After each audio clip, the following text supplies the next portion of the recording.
Good evening. It's day 6 of social distancing. Y'all, I've just decided to let it go. I don't even care anymore. Not even do anything. I did put makeup on though today because I did have an eye doctor appointment. I couldn't believe they were open, but they are for now. But that was really interesting because they took your temperature before they let you in the building, and they were in like masks and gowns and gloves, and I get it. I totally do get it, and I'm grateful because I felt safe there.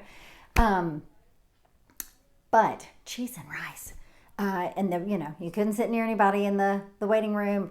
It was incredible the way they were taking measures, which is smart. So, but now I'm back home, and it's only Wednesday, y'all. It's only day 4 of homeschooling. I will never be a homeschooling mom. My hat's off to you moms that can do it. You are my heroes.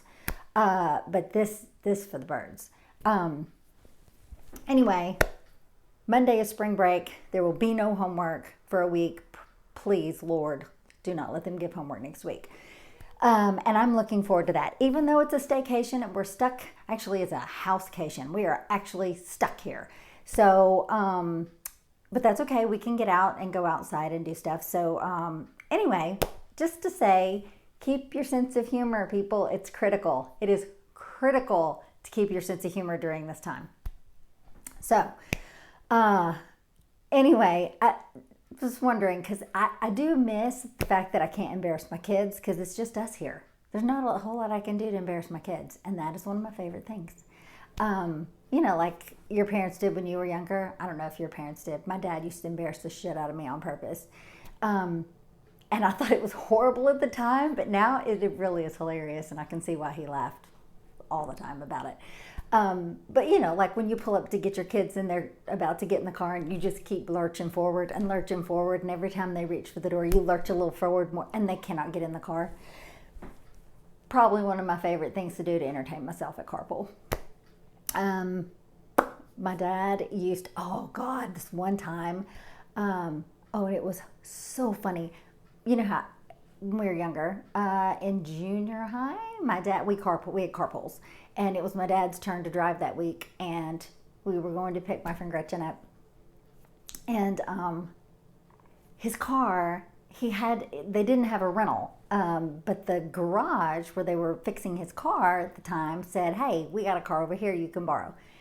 You guys, I don't remember what it was, like a Maverick. I don't remember what it was. It was like a Maverick or something like that. I know. But the interesting thing was they used it to race or something. I don't know. But the doors were glued shut. You could not open the doors. It was a 2-door. You could not open the doors. You had to climb in like Dukes of Hazzard style on both sides. You had to climb into the car. So I was like, this is not going to work. And I was embarrassed because, back then you didn't wear seatbelts either. So you could pile 3 people in the front seat. It wasn't a big deal. So that's what we did. So we pulled, and it was loud. It was the loudest car, y'all. And junior high is the worst time. That's when you don't really know who you are and you're embarrassed about everything. So we pull up to Gretchen's house, and the horn on this thing did the what was the name of the car in Dukes of Hazzard? Oh heck, I don't remember. But it did that. And it was super loud. And what was the name of the car? It's gonna drive me crazy. So we pull up to Gretchen's house, and my dad laid on that horn, and it was so loud, y'all. And it was that ridiculous horn. And she came. I remember her little brother was standing at the glass window looking at us like, oh my God. And Gretchen comes walking down like, what are we doing? Why are we getting in this embarrassing car? And it gets better because I'm like, there's a reason my window's down. I was like, hand me your books. And she was like, what? I'm like, just hand me your books. And then I scooted over, and she tried to open the door, and I was like, no, you have to climb in. And she was like, we are not going to school in this. I'm like, we are.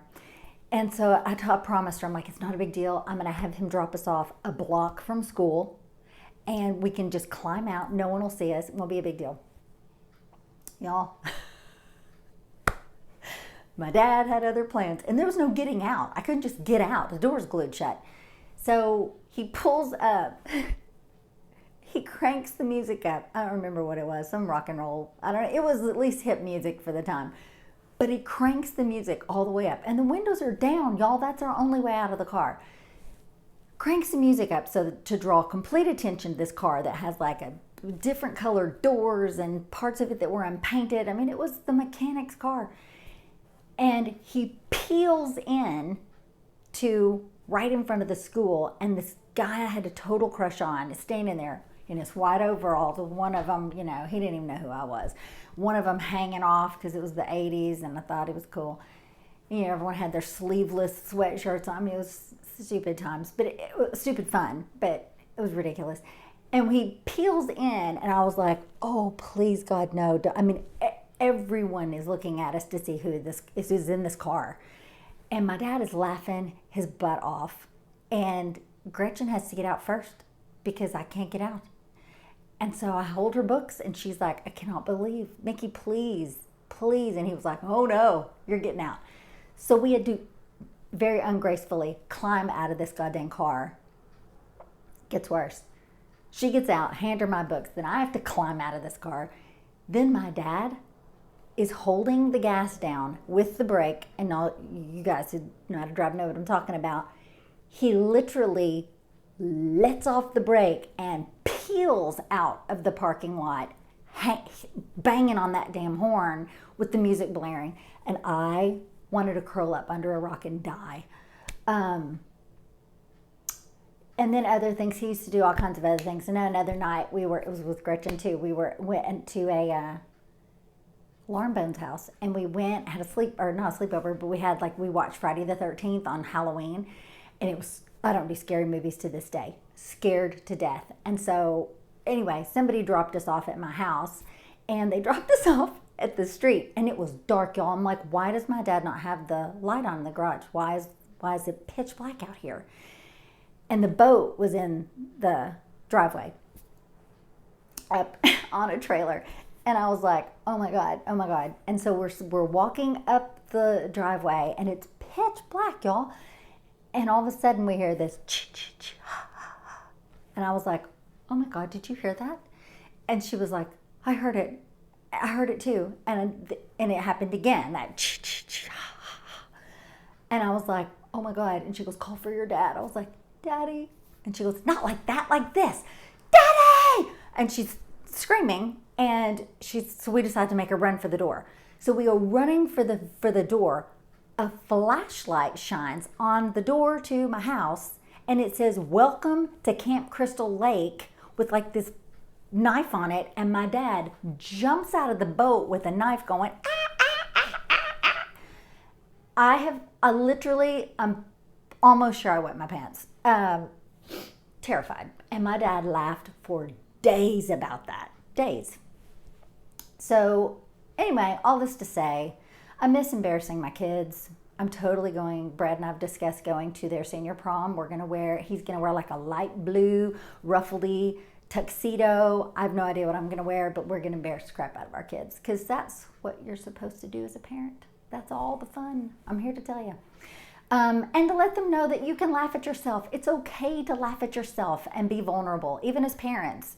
It's okay to laugh at yourself. Teach your kids not to have such a chip on their shoulder, or to be so uptight or so rigid that they can't laugh at themselves. If you can't laugh at yourself, I mean, I forgot what else I was going to say about that. But really, you should be able to laugh at yourself. If somebody else is going to laugh at me, at least I should be able to laugh at myself. I laugh at myself all the time. I think I'm A, ridiculous, and B, hilarious all at the same time. And in teaching them it's okay to fail, like to screw up. That's okay. There's nothing wrong with that. You just fail forward. Just learn from what you do. And I learned very well from my dad how to embarrass my kids. So my dad's birthday would have been 77 on the 15th. So happy belated heavenly birthday to my dad. Thanks for the hilarious memories. There are so many, I could be on here for hours telling you about them, and every one of them I thought I would never recover from because I was so embarrassed, and turns out it's fantastic. So anyway, you guys, keep your sense of humor. We will get through this. Stay safe and have a great night.